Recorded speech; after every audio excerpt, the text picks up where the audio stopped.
You know what it is, brother? They're hypocrites. You know, they talk about the rights of a woman not to wear a scarf, okay? And they say, oh, you should not force the woman. But it's okay to bomb her. It's okay to kill her. It's okay to kill her children. They can send the fighter aircraft and the bombers and they can kill thousands of women and children. That's okay. But if you say that she has to wear hijab, oh, you're putting hijab on her head, you're making her wear hijab, this is the injustice on her. What about when you go and kill her children and kill her and kill her family? Correct. That's okay. Nobody's fighting for those rights. Nobody's talking about that. Nobody's saying, oh, women's rights because we shouldn't kill them and bomb them.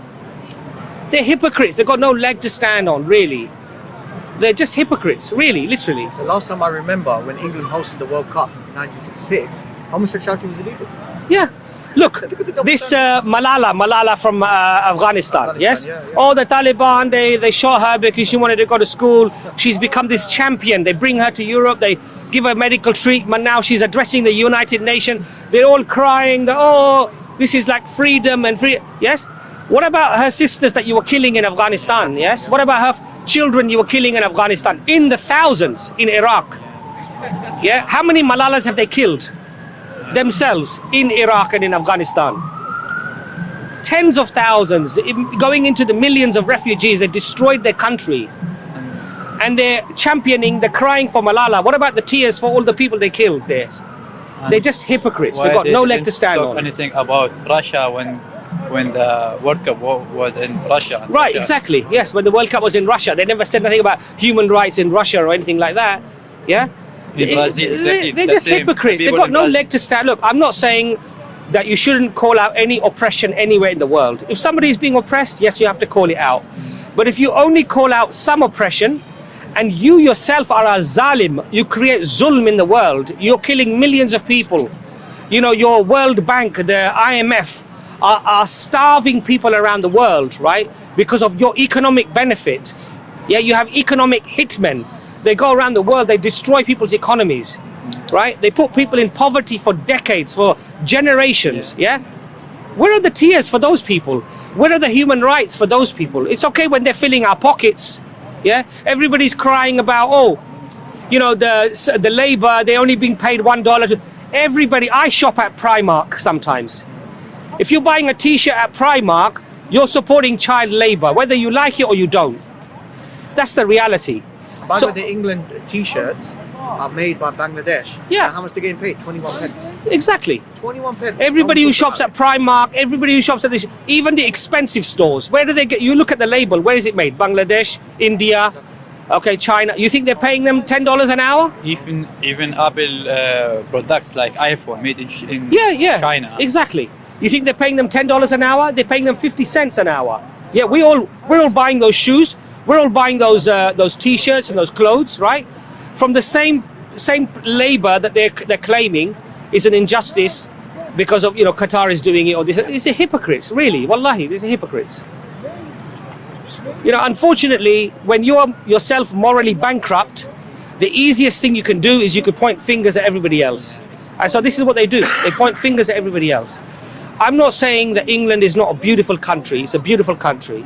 I'm not saying that it hasn't got beautiful things here. There is justice here. There is fairness. Look, we have Speaker's Corner. I can come here, I can say what I like. I can say against the king. I can say against the government. I can say against other people. Okay, this is free. Yes, I agree. There are things in England that we have to acknowledge that are amazing.